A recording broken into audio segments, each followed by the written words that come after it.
नमस्कार दोस्तों। कोरोना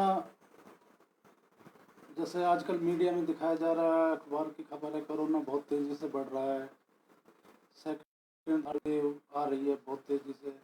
आशा है आप सभी सुरक्षित होंगे। कोरोना बीमारी परमपिता परमात्मा करे आपसे दूर रहे।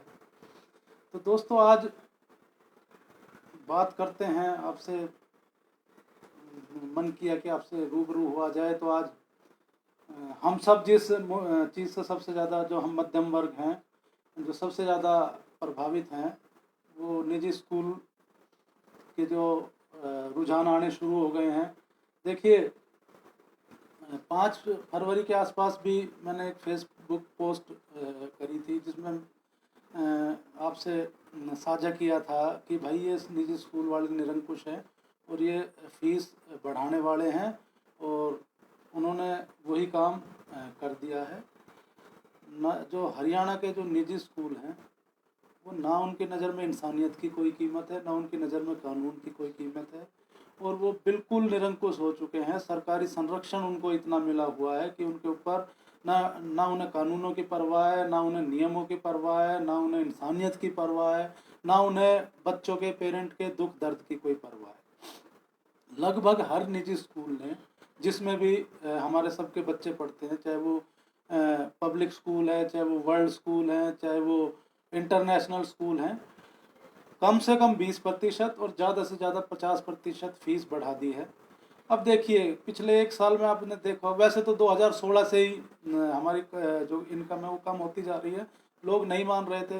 लेकिन पिछले 1 साल में, कोरोना काल में, तो लगभग चाहे वो नौकरी करने वाला था, चाहे वो दुकानदार था, चाहे वो छोटा मोटा कोई व्यवसाय करने वाला था, सभी की जो आय है, जो सभी की आमदनी है, वो कम हो चुकी है या स्थिर है। मतलब बढ़ नहीं रही है, घट नहीं रही है, तो बढ़ भी नहीं रही है। कोरोना काल में जब पूरे देश में संकट से जूझ रहा है, उस कोरोना काल में स्कूल खुले नहीं, ऑनलाइन उन्होंने पढ़ाई करवाई है। ऑनलाइन पढ़ाई के नाम की उन्होंने फीस ले ली। अब ठीक है भाई, आपका बच्चे को जिसको पढ़ाना है वो फीस भी देगा।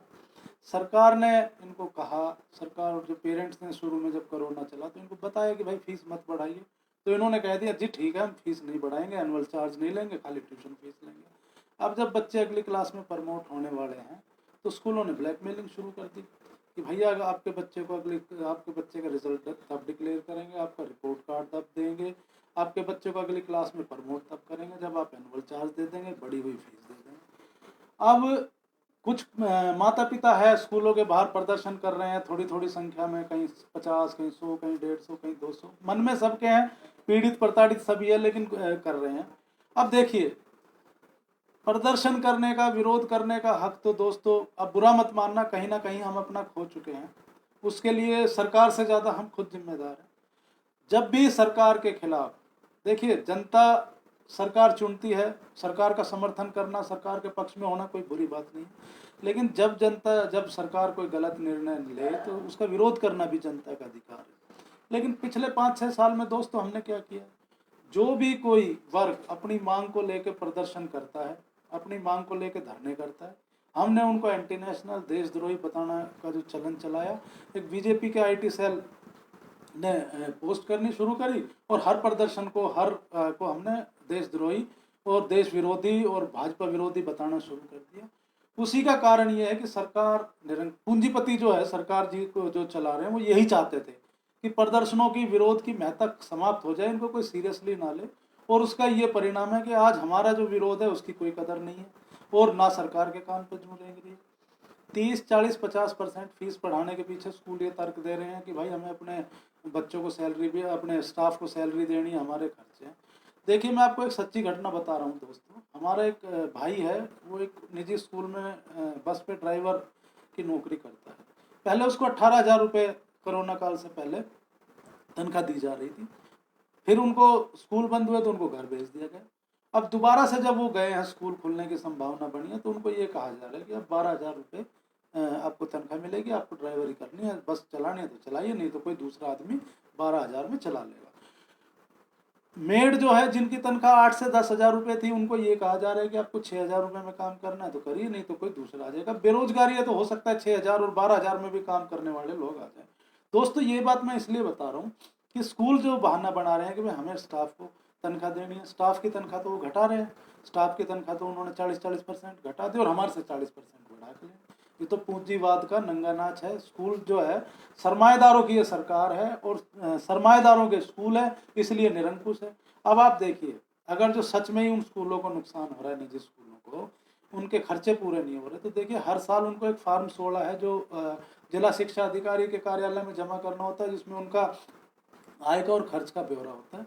तो जिला शिक्षा विभाग और हरियाणा सरकार उनसे उनकी आय का और खर्च का ब्यौरा क्यों नहीं मांग रहे? भाई किसी स्कूल को नुकसान हो रहा है तो उसको एड दे सरकार, वो फीस बढ़ाए। लेकिन जो स्कूल ये कह रहा है कि भाई मुझे तो नुकसान हो रहा है, हमें तो बहुत भारी नुकसान हो रहा है, हमें तो फीस बढ़ानी पड़ेगी, तो उनको हिसाब किताब देने में क्या दिक्कत है? भाई ये तो ट्रस्ट के स्कूल हैं, इनके ऊपर कोई इनकम टैक्स तो है नहीं, तो उनको हिसाब, इसका मतलब कहीं ना कहीं वो गोलमाल कर रहे हैं। और अब ये इनकी निरंकुशता कैसे बढ़ी है?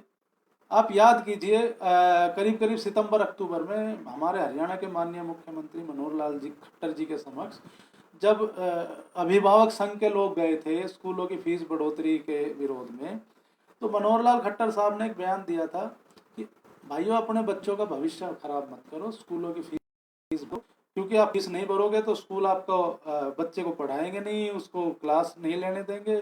तो इसलिए उन्होंने, जब वो वाली बात है सैया भय कोतवाल तो डर खाएगा, जब सीएम साहब ने ये कह दिया तो निजी स्कूल तो मानने वाले कहाँ थे? तो निरंकुश हो चुके हैं स्कूल। 30 से 50% फीस, 20-30-50% तक फीस बढ़ा दी है और इसका सीधा सीधा बोझ हमारे ऊपर, सबके ऊपर पड़ने वाला है, पड़ रहा है। अब कुछ लोग जो क्रांतिकारी हैं, भाजपाई विचारधारा, संघी विचारधारा के लोग, वो ये भी कहेंगे कि भाई अपने बच्चों को सरकारी स्कूल में क्यों नहीं पढ़ा लेते? बिल्कुल सही कह रहे हैं, भाई अपने बच्चों को सरकारी स्कूल में क्यों नहीं पढ़ा लेते? तो उन मित्रों के लिए ये है जो ये निजी स्कूल जिस जमीन में खुले हुए हैं ना, सेक्टरों की ज़मीन में, कॉलोनियों की ज़मीन में, ये ज़मीन उनको मुफ्त गैर लाभ और गैर हानि के आधार पे शिक्षा देने के लिए मुफ्त में दी गई है। अगर जो यहाँ पे निजी स्कूल नहीं खुलते तो यहाँ पे सरकारी स्कूल खुलते, और अगर जो सरकारी स्कूल ही होते तो सब सरकारी स्कूल में पढ़ाते। एक बात तो ये। दूसरी बात ये है, सरकारी स्कूल में हम सब पढ़े हुए हैं। हमारे टाइम में क्या था, एक मजदूर का बच्चा भी उसी क्लास में पढ़ता था और एक सेठ का बच्चा भी उसी क्लास में पढ़ता था। हर विषय के अध्यापक होते थे स्कूल में।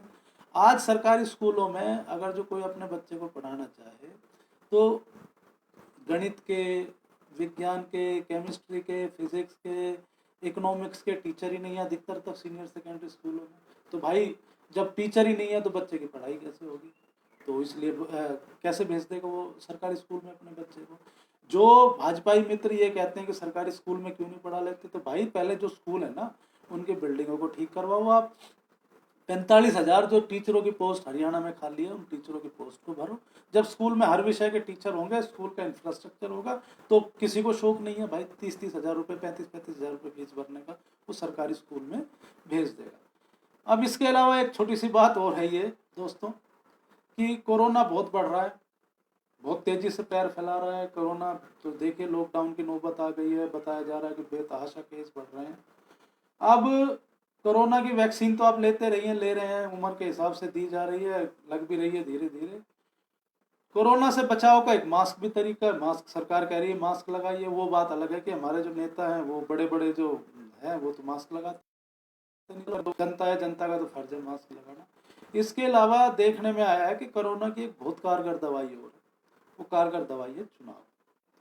क्योंकि जिस जिस प्रदेश में, तमिलनाडु जैसा बड़ा प्रदेश है, पश्चिम बंगाल बहुत बड़ा प्रदेश है, असम भी ठीक ठाक प्रदेश है, तो वहाँ पे जहाँ चुनाव हो रहे हैं, या बिहार में चुनाव हुए थे अब से पहले, तो वहाँ पे आपने देखा होगा, जहाँ चुनाव हो रहे हैं वहाँ कोरोना के केस नहीं आ रहे हैं। अखबारों से तो, मीडिया से तो हमें यही पता चल रहा है कि उन राज्यों में कोई कोरोना के केस ही नहीं, जहाँ जहाँ चुनाव हो रहे हैं। लाखों आदमियों की रैलियों को प्रधानमंत्री, गृह मंत्री, मुख्यमंत्री संबोधित कर रहे हैं, हजारों लाखों आदमियों की मूवमेंट हो रही है इधर से उधर। तो हरियाणा में पंचायती चुनाव ड्यू है, तो सरकार ये भी एक आजमा के देख सकती है कि भाई हरियाणा में पंचायत चुनाव की घोषणा कर दी जाए, ताकि पंचायत के चुनाव घोषित हो जाएं तो लोग चुनाव में लग जाएंगे और कोरोना शायद थोड़ा सा यहाँ पे भी अपना हाथ नरम रखे, लोग कोरोना बीमारी से बच जाए। तो ये नुस्खा तो आजमा के देख लेना चाहिए, क्योंकि अब तक तो देखने में यही आया है कि जहाँ जहाँ चुनाव है वहाँ कोरोना कोई ज़्यादा विशेष असर छोड़ नहीं पा रहा है। तो दोस्तों आज इतना ही, बाकी कभी किसी विषय पर फिर बात करते हैं। बाकी आप ये सोच लीजिए कि आपको हर जगह से मर रहे हैं, खाने पीने की चीज़ों की महंगाई से लेकर अपने रोज़मर्रा के खर्चों से लेकर, स्कूल फीस भी आपके लिए नेसेसरी है। हम लोगों के लिए स्कूल एक मतलब आवश्यक ही है कि अपने बच्चे हैं तो भाई पढ़ाने तो पड़ेंगे। तो महंगाई बेतहाशा बढ़ रही है, हमारी कमाई बढ़ पा रही है नहीं बढ़ पा रही है, आप देख लीजिए। बाकी तो जो है सो है ही। आज के लिए इतना ही। बाकी हम मेरी दुआ है आप सुरक्षित रहें, स्वस्थ रहें, कोरोना आपके आसपास भी ना फटके। आज के लिए इतना ही दोस्तों, जय हिंद, राम राम।